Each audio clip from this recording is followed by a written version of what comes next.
Hey guys, मेरा नाम अर्जुन कुमार है और मैं आपको इस वीडियो में जेईई मेन 27 जनवरी का सेकंड शिफ्ट फिजिक्स का मेमोरी बेस्ड क्वेश्चंस का सॉल्यूशन कराने वाला हूं। तो सो गाइस, फर्स्ट क्वेश्चन है an equation of real gas is this dimension of a upon b square is what. तो ए का डायमेंशन वही होगा जो ए अपॉन बी स्क्वायर का डायमेंशन वही होगा जो आपके प्रेशर का डायमेंशन होगा। और प्रेशर का डायमेंशन कैसे निकलेगा? फोर्स अपॉन एरिया करके, मतलब M L T raise to the power minus two force upon area का एल स्क्वायर। और ये भी है आपका वॉल्यूम। तो यहाँ से ए अपॉन वॉल्यूम का ये एल का क्यूब होता है वॉल्यूम का, जिसका स्क्वायर दे रखा है। तो L raise to power 6 is equal to M L raise to power minus 1 T raise to power minus 2। तो ए का डायमेंशन आ गया आपका M L power 5 T raise to power minus 2। उसी तरह बी का डायमेंशन है एल क्यूब, और ए बाई बी स्क्वायर का पूछा है।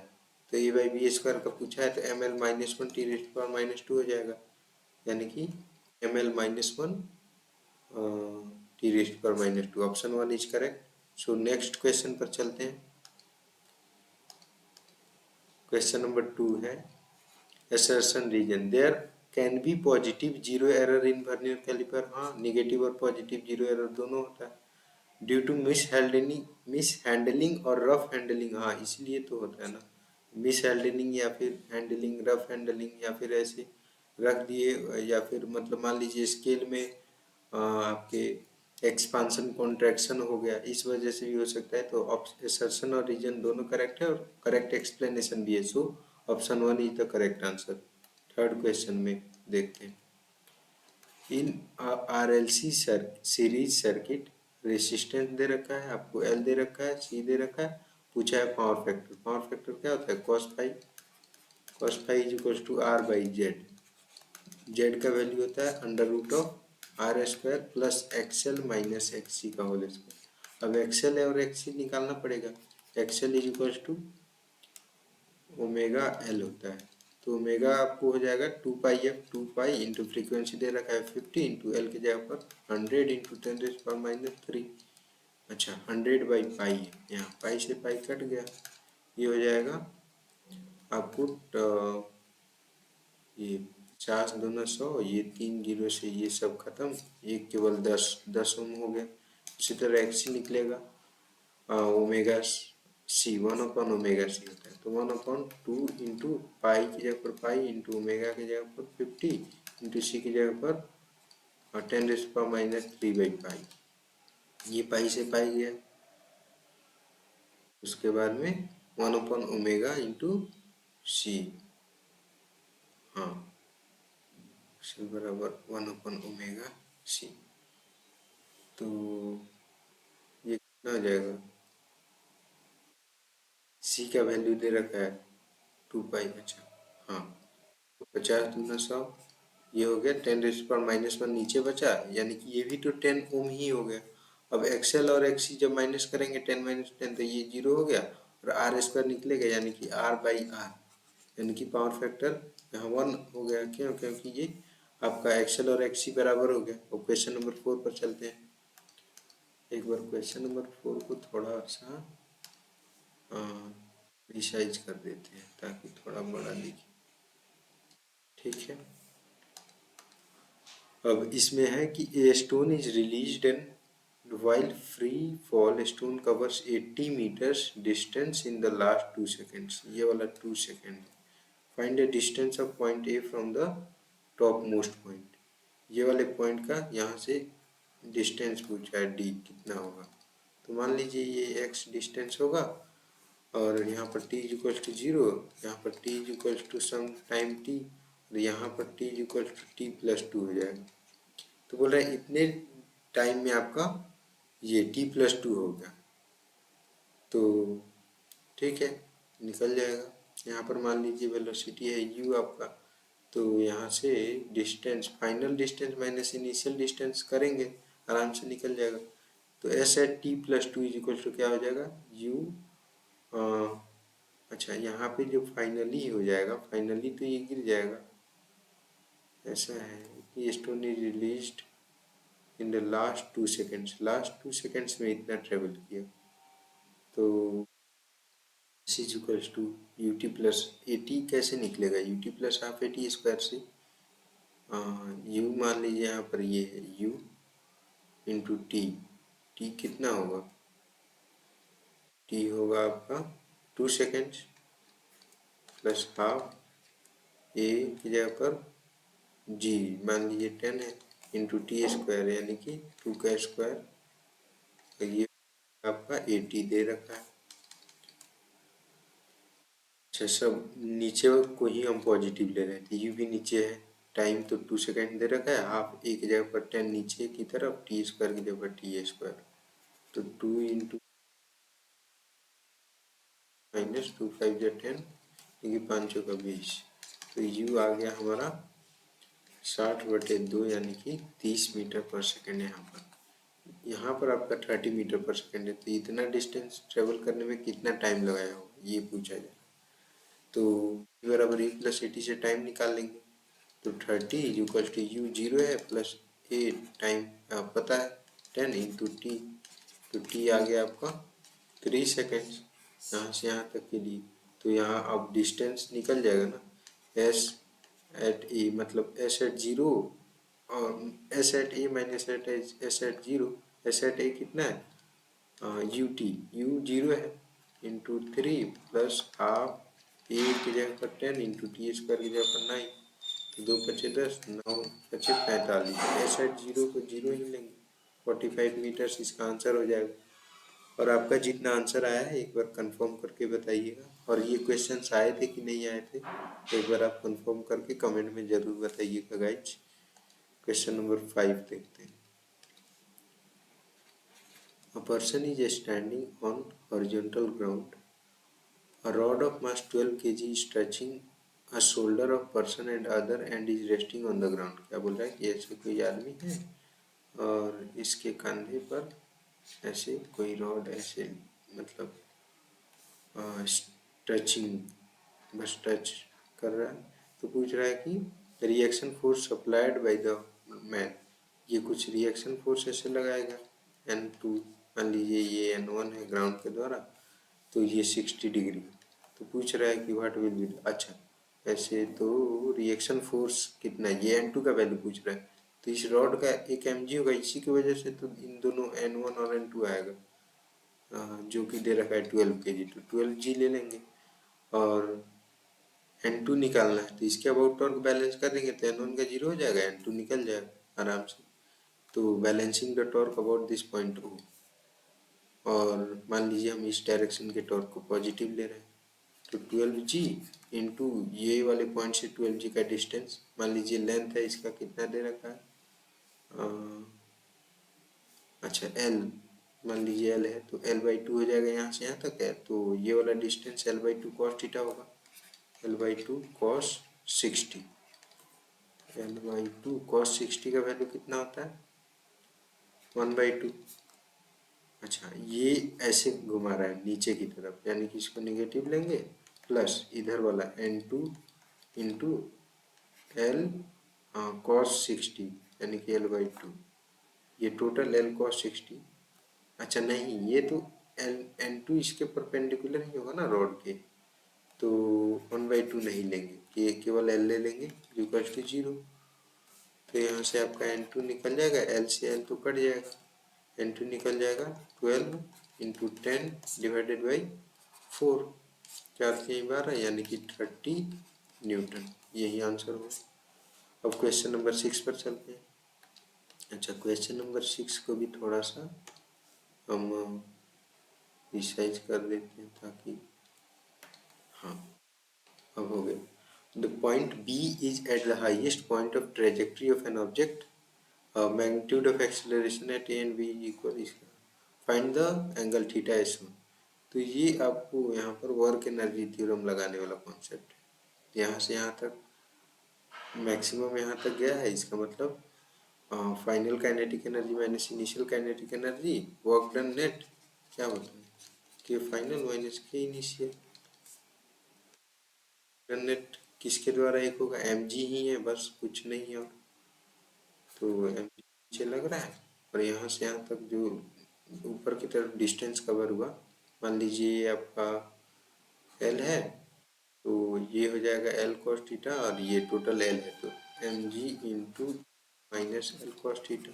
टोटल एल है, यहाँ से यहाँ तक एल कॉस थीटा हो गया, ये टोटल यहाँ से यहाँ तक एल है, तो L minus L cos theta ये वाला आपका डिस्टेंस हो गया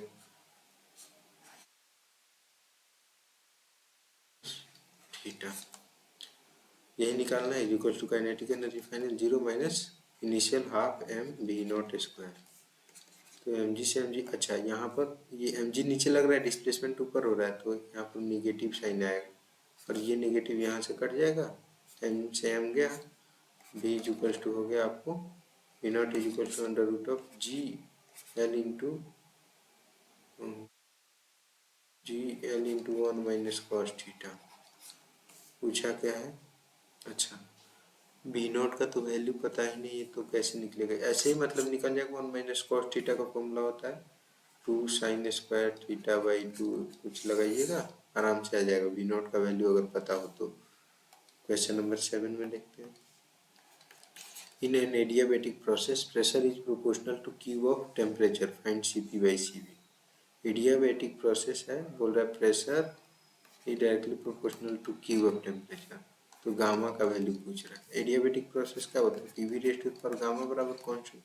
यहाँ पर प्रेशर और टेम्परेचर में रिलेशन है, और यहाँ है प्रेशर वॉल्यूम में, तो वॉल्यूम को हटाना पड़ेगा, तो ऐसे लिखेंगे PV is equal to NRT, तो वॉल्यूम का वैल्यू आ जाएगा T by T, N R को हटा देते हैं अगर मान लीजिए, तो पी इंटू वॉल्यूम की जगह पर T by P raised to the power gamma is equal to constant, यहाँ से लिख सकते हैं ऐसे कुछ कि वॉल्यूम की जगह पर अगर हम लिख दिए pressure raised to power 1 by gamma into temperature raised to the power gamma is equal to constant, तो अगर हम ऐसे 1 बाई गामा से डिवाइड कर दे पूरे इक्वेशन को, तो p into T raised to power gamma divide by gamma minus 1 equal to C raised to power gamma minus 1, ये तो कांस्टेंट ही रहेगा, तो ये आपको रिलेशन आ गया प्रेशर और टेम्परेचर में, तो P T raised to power 1 minus gamma, तो ये क्या बोल रहा है कि P T raised to power minus 3 is equal to constant है। इसको अगर हम मैनिपुलेट करके लिखें, तो मतलब gamma divide by gamma minus 1 is equal to minus 3, this implies gamma is equal to minus 3 gamma plus 3, यानी कि गामा इज इक्वल टू आ गया 3 डिवाइडेड बाई 4, यही आपका आंसर होगा। तो क्वेश्चन नंबर 8 पर चलते हैं। Question number 8, assertion angular velocity of earth around sun is lesser than that of the angular velocity of moon about earth। तो ऐसा होता है, एंगुलर वेलोसिटी अर्थ का कम है, इसलिए तो वो ज़्यादा टाइम लगाता है ना वो करने में, मतलब 365 दिन लग जाता है पूरा घूमने में, और मून को लगता है कम ही दिन, शायद 29 ऐसे कुछ। Time taken by moon relative to earth is less, yes assertion and reason are both correct and explaining also। तो क्वेश्चन नंबर, इस क्वेश्चन में क्या है कि if the wave function of metal, the wave function of metal is 66.668 electron volt, threshold frequency 6.68 into 10 raised power, अच्छा electron volt को अगर ऐसे लिखो 1.6 into 10 raised to minus 19 is equal to H nu, और ये म्यू का value पूछा है, एच का वैल्यू होता है 6.6 into 10 raised power minus 34 into mu, बस यहाँ पर अब म्यू का वैल्यू इस तरह कैलकुलेट करके निकल जाएगा, म्यू आ जाना चाहिए आपको कितना, एक मिनट कैलकुलेटर से कैलकुलेट कर देता हूँ, 6.6 को इससे काट दीजिए मान लीजिए, तो बचेगा कितना 1.6 डिवाइडेड बाई 1.6 ही बच रहा है, तो 0.6 into 10 raise to the power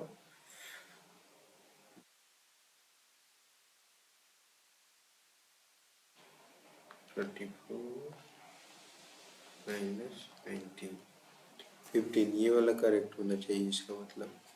10 rest ये है 10 रेस्ट टू द पावर 15। और क्वेश्चन नंबर 10 पर चलते हैं। आपका find the magnetic field strength at the centre of the loop. ये एक सेमी सर्कल है, ये एक दूसरा सेमी सर्कल है, पूछा है कि सेंटर ऑफ द लूप पर बताइए। तो पूरे सर्कल अगर होता ना, पूरा सर्कल, तो इसके लिए होता है mu naught I by two R, मतलब 2 पाई एंगल के लिए है mu naught I by two R. तो ये पाई एंगल अगर सबटेंड करेगा तो क्या होगा, म्यू नॉट, ये म्यू नॉट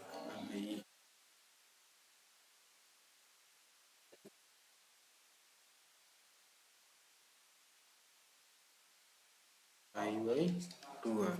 तो पाई एंगल में क्या होगा, mu naught I by two R into two pi into pi, यानी कि mu naught I by four R. और ऐसे करंट जा रहा है तो इसकी वजह से अंदर होगा, ऊपर वाले की वजह से, और नीचे वाले की वजह से भी अंदर होगा, तो दोनों ऐड हो जाएगा। आई और बाई फोर तो दोनों में कॉमन है, और 1/r यानी कि 1/π/2, यानी कि 2/π लिख सकते हैं इसको, प्लस 4/π लिख सकते हैं। 2/π है, यानी कि 4 और 2 6, तो म्यू नॉट की जगह पर 4 पाई इंटू 10⁻⁷ इंटू 6/π इंटू 4, 4 से 4 गया, 4 पाई से 4 पाई गया, 6 इंटू 10⁻⁷ आंसर होना चाहिए। अब टेस्ला में होगा वो। क्वेश्चन नंबर 7 नहीं 11 है। क्वेश्चन नंबर 11 पर चलते हैं। असर्शन है if external force is removed then the body will right. एक बार इसको बड़ा कर देते हैं तो ज़्यादा अच्छा। If external force is removed, then body will try to regain its actual shape. This is called elasticity. हाँ, due to intermolecular force ये होता है। assertion region दोनों करेक्ट। देखते ही बन जाने वाला सवाल था।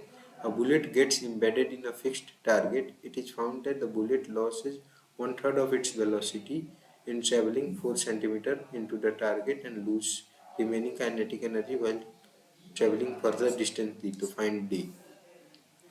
तो क्या है कि मान लीजिए इसका इनिशियल वेलोसिटी u था, तो फाइनल वेलोसिटी हो गया u/3 आफ्टर ट्रेवलिंग 4 सेंटीमीटर, फिर u/3 हो गया 0 after travelling distance d, after travelling distance d। तो बस यहाँ पर अब लगा देंगे। s पता है, टाइम तो पता नहीं, तो v स्क्वायर बराबर u square plus 2as u/3 का whole square, v square is equal to u square plus 2, a की जगह पर ए ही रहने देते हैं, इंटू एस 4 सेंटीमीटर दे रखा है तो 4/100 लिख सकते हैं इसको। और एक और इक्वेशन हो जाएगा a square is equal to u square plus 2, a की जगह पर ए इंटू एस की जगह पर नहीं पता है एक्स। अब क्या करेंगे कि इन दोनों इक्वेशन को कुछ तो करेंगे तो आ जाएगा आंसर।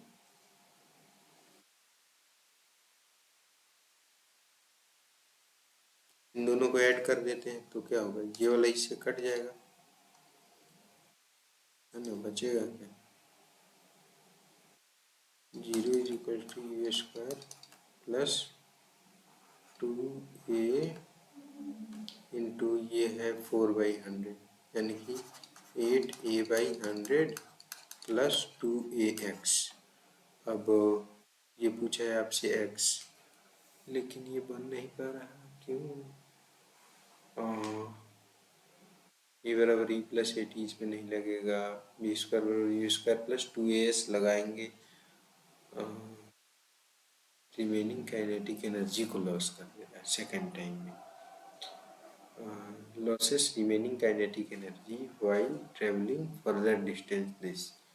तो काइनेटिक एनर्जी लॉस करने का मतलब है कि वह आपको फाइनल वेलोसिटी 0 हो गया यू स्क्वायर प्लस 2ax। हाँ, अच्छा ऐसा है। तो गाइज हो सकता है इस क्वेश्चन में कुछ डाटा मिसिंग हो या फिर बन जाए, तो आप एक बार कमेंट में बना मतलब आंसर मेंशन कर दीजिए क्या दिक्कत था। और हम क्वेश्चन नंबर 13 पे चलते हैं। 1 mole of an ideal gas O2 is at 27 degree Celsius, तो टोटल काइनेटिक एनर्जी पूछा है। तो टोटल काइनेटिक एनर्जी होगा F/2 NRT होता है। ये F आपका हो गया डिग्री ऑफ फ्रीडम, 5/2, N है 1 इंटू आर की जगह पर 8.314 जूल पर मोल केल्विन इंटू 27 डिग्री सेल्सियस का मतलब 300 केल्विन। ये वाला वैल्यू कैलकुलेट कर, ये होगा 5 इंटू 8.314 इंटू 300 डिवाइडेड बाई 2, तो ये आ रहा है 3741 समथिंग, लेकिन इतना तो दिया नहीं है किसी भी ऑप्शन में। अच्छा हाँ, F/2 NRT होता है F/2 N इंटू आर की जगह पर 3700 and something 62।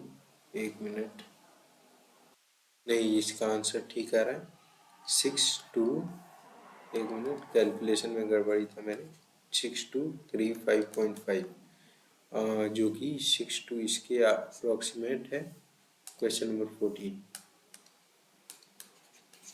a ring and a solid sphere of mass of same mass and radius are released from same point of inclined plane. Find the ratio of kinetic energy when they reach to bottom without slipping. ये बोल रहा है कि a ring and a solid sphere same mass and radius are released from some same point of inclined plane. ऐसे inclined plane है और एक ring को रिलीज कर रहा है और एक बार एक सॉलिड स्फीयर को रिलीज कर रहा है, सॉलिड स्फीयर। पूछ रहा है find the ratio of their kinetic energy when they reach the bottom without sleeping. तो विदाउट स्लीप, ये विदाउट स्लीपिंग का केस है। इसका मतलब क्या है कि अगर हम एनर्जी को कंजर्व करें, फाइनल एनर्जी और इनिशियल एनर्जी, तो एनर्जी तो देखिएगा तो यहाँ पर यू दोनों का सेम, मतलब पोटेंशियल एनर्जी दोनों का सेम है।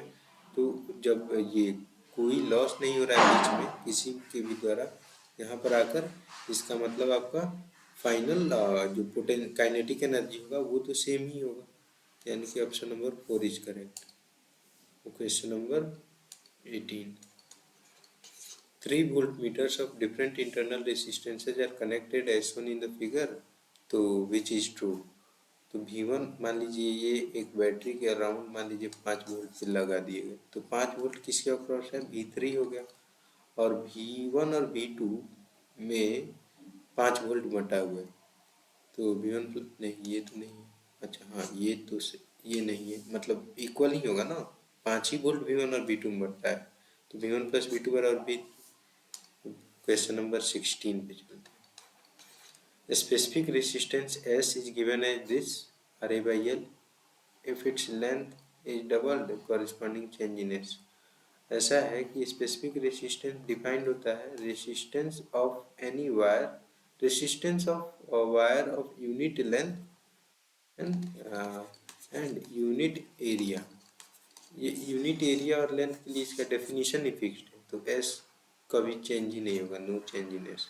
क्वेश्चन नंबर 17 पर चलते हैं। Assertion region, static friction depends on area of contact but independent of material। Area of contact पर तो कोई भी डिपेंड ही नहीं करता है।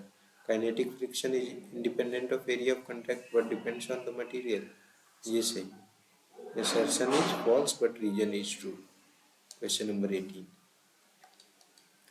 ये भी assertion region का सवाल है। Work done by electrostatic force on an object when moved on equipotential surface is 0। हाँ, equipotential surface होगा तो work done क्या होता है, W is equal to W by Q, W is equal to V into delta V into Q. Delta V ही 0 है तो आपका वर्क डन भी 0 हो जाएगा। Electric field lines falls perpendicular to the equipotential surface, हाँ इसी के चलते भी 0 ही होता है, इसी के चलते, क्योंकि ये पोटेंशियल और इलेक्ट्रिक फील्ड परपेंडिकुलर है तो चेंज नहीं होगा, इसीलिए हाँ ये एक्सप्लेन भी कर रहा है। Question number 19, gas of this breaks into this and neutron। तो पूछ रहा है फाइंड द एनर्जी रिलीज। तो एनर्जी रिलीज होने का मतलब है कि मास फाइनल में कम हुआ होगा, नहीं फाइनल में कम हुआ होगा तभी तो रिलीज हुआ है, यानी कि इनिशियल मास ज़्यादा है, यानी कि C13 आपका टूटा है C12 प्लस न्यूट्रॉन में, यानी कि इसका मास ज़्यादा होगा तभी तो इधर एनर्जी मिल के बैलेंस कर रहा है, यानी कि 13.01395 माइनस 12.000 माइनस 1.00865, ये हो जाएगा आपका डेल्टा एम। एनर्जी क्या होता है डेल्टा एम इंटू सी इसको अगर मेगा इलेक्ट्रॉन वोल्ट में पूछा है तो और अच्छी बात है, तो 931.5 मेगा इलेक्ट्रॉन वोल्ट से मल्टीप्लाई करेंगे तो आ जाएगा।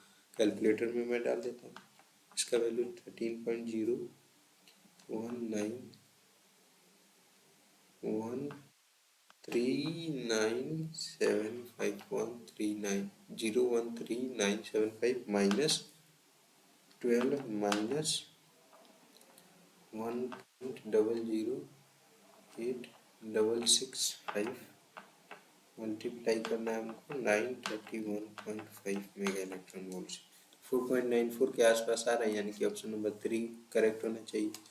और क्वेश्चन नंबर 20 लॉजिक गेट का आसान सा सवाल है। पूछ रहा है ये होता है आपका नॉट, ये होता है एंड, ये होता है और। तो 0 और 0, ए से 0 गया और फिर बी से नॉट होके 1 आ गया, और 1 0 का एंड करेंगे तो 0 आएगा, फिर उसका और करेंगे तो यहाँ पर 0 आएगा, पहला आउटपुट 0, ये सही है। उसके बाद में 0 और 1 का करेंगे, जब ए में 0 गया फिर बी में 1 गया है, यानी कि बी में यहाँ से आपका बी में यहाँ से 1 गया और यहाँ से 1 होके 0 हो गया, यानी कि ये तो एंड होके यहाँ पर 0 आया, और ए यहाँ से 1 आया, बी यहाँ से 1 आया, अब उनका एंड हो गया, यहाँ पर आया 1 और 0 का और हो गया 1, ये भी सही है।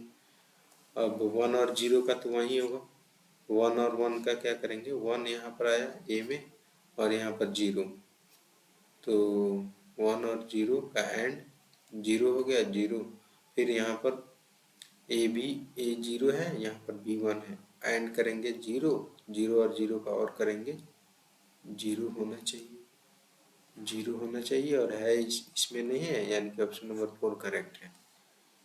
ये सब मतलब ऑप्शन ए के जैसे है, लेकिन यहाँ पर 0 के चलते ऑप्शन 4 करेक्ट है। क्वेश्चन नंबर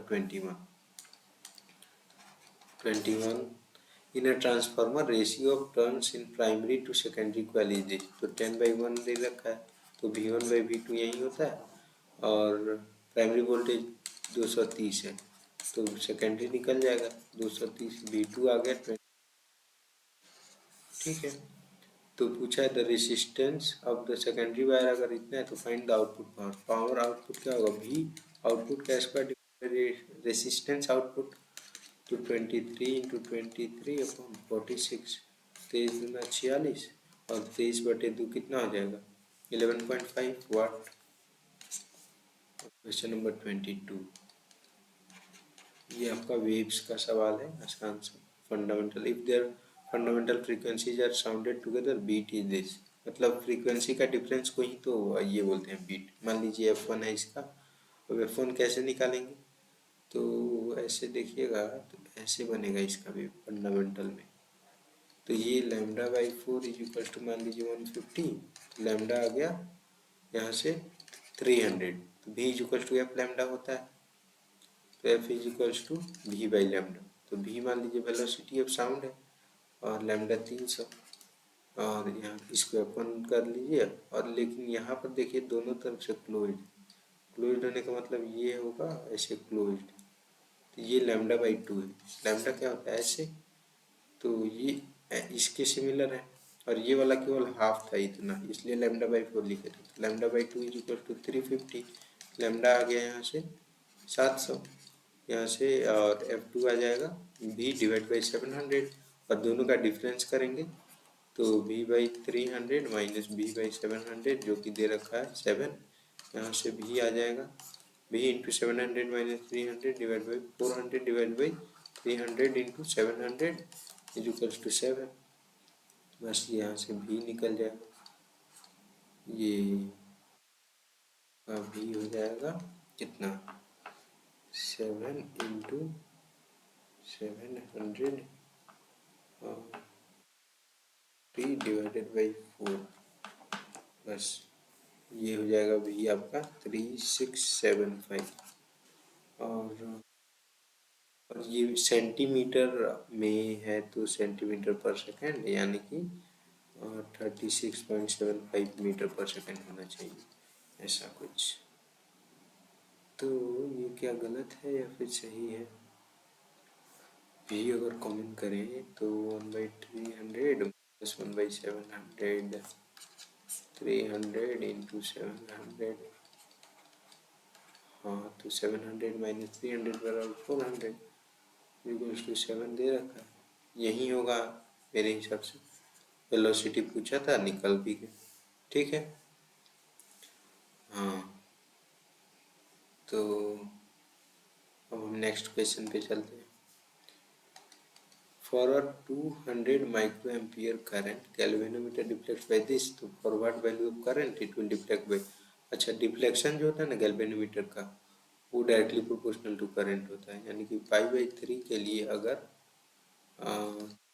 है π/3 मान लीजिए कॉरेस्पॉन्ड कर रहा है 200 के लिए, तो पूछा है थीटा मतलब π/10 कितने करंट के लिए होगा, तो π/3 बाई π/10 करेंगे तो ऐसे is equal to 200 divide by I. I का वैल्यू आ गया, पाई से पाई कट जाएगा, एक जीरो से एक जीरो गया, 20 इंटू 3, आई का वैल्यू आ जाएगा 60 एम्पियर पर 60 माइक्रो एम्पियर मान लीजिए। तो और ये ज़्यादा था, एंगल भी ज़्यादा था, ये वाला कम है तो एंगल भी मतलब करंट भी कम है। और question number 24, two charge of magnitude this kept at this and another charge of this, ये तो डाइपोल मोमेंट कंस्टिट्यूट करेगा, तो डाइपोल मोमेंट लिख लेंगे, क्या होता है q into the distance between them, तो 4 इंटू द डिस्टेंस मतलब, और किधर से किधर होता है नेगेटिव से पॉजिटिव, तो और ये डिस्टेंस मान लीजिए कितना होगा, ये 2 - 1 √1 का स्क्वायर प्लस 1 का स्क्वायर प्लस 5 - 4 1 का स्क्वायर यानी कि √3, ये हो गया डिस्टेंस। और इसके डायरेक्शन में यूनिट वेक्टर पॉजिटिव से नेगेटिव से पॉजिटिव, तो फाइनल माइनस इनिशियल करेंगे यानी कि 2 - 1 1 -1 - 0 -1, ये हो गया आई, ये हो गया जे, 5 - 4 प्लस के डिवाइड बाई इसका यूनिट वेक्टर √3, ये √3 से √3 गया। अब पूछ रहा है कि torque tau is equal to क्या होता है P क्रॉस E, तो ये हो गया आपका इलेक्ट्रिक फील्ड इसके डायरेक्शन में, तो 4I माइनस जे प्लस के क्रॉस 0.2I, तो 4 इंटू 0.2 0.8 हो जाएगा, इंटू आई क्रॉस आई 0, और जे क्रॉस आई कितना हो लिख दीजिए आई जे के, आई क्रॉस जे इज के, जे क्रॉस के इज, तो जे क्रॉस आई इज माइनस के, फिर के क्रॉस आई इज प्लस जे, यानी कि 0.8 इंटू जे माइनस के।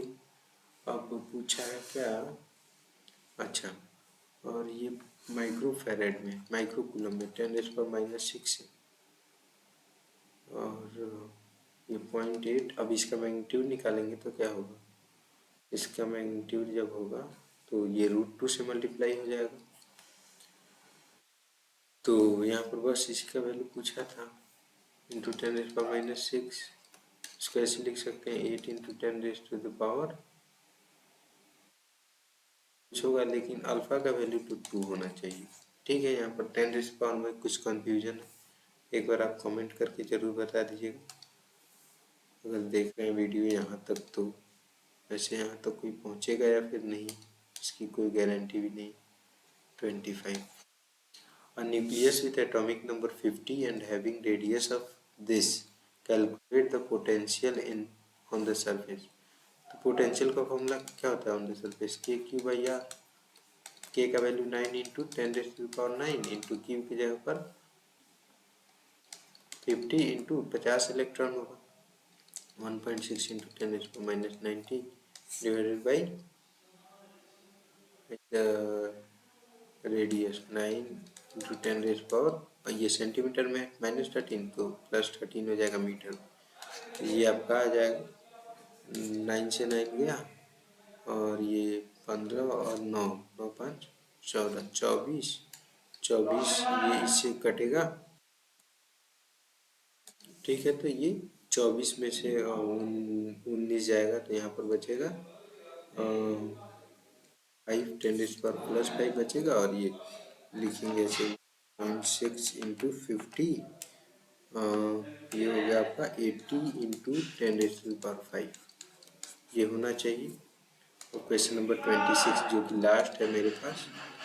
Pressure inside wall pipe before hole is this when small hole. अच्छा ऐसा है मान लीजिए, और इनिशियल कंडीशन ये है कि यहाँ पर प्रेशर कुछ P1 नॉट है, तो इसमें से अगर होल कर दिया तो प्रेशर घट गया। तो इसमें अगर हम मान लीजिए इसी पाइप में यहाँ पर प्रेशर P0 है, यहाँ पर होल कर दिया, तो अगर बर्नौली इक्वेशन लगाए और इन दोनों को सब्ट्रैक्ट कर दे पी प्रेशर को, मतलब यहाँ पर मान लीजिए P0 plus half rho V square plus Z1 into G equals to, अब इसके लिए लगाएंगे फाइनल। यहाँ पर P1 यहाँ पर है, यहाँ पर P2 plus half rho V square plus Z2 into g, ये तो ये कॉन्स्टेंट है और P1 माइनस P2 का वैल्यू दे रखा है। करेंगे तो 2.5 आएगा half rho into speed of the flux, rho के जगह 1000 इंटू वी स्क्वायर, तो वी आ जाएगा आपका 2.5। अच्छा इसमें बर्नौली नहीं लगेगा लेकिन ऐसे बन जाएगा बर्नौली, तो सेम फ्लूइड के लिए लगता है, मतलब सेम ही पाइप में लगता है ये, मतलब केस ही चेंज हो गया कि अगर होल कर दिया तो 2.5 इंटू 2 डिवाइडेड बाई 1000 इसका स्क्वायर रूट करेंगे तो जो भी आएगा वही आंसर होगा।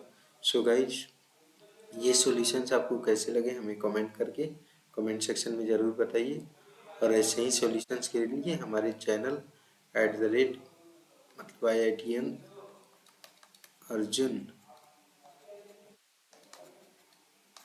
को सब्सक्राइब जरूर करें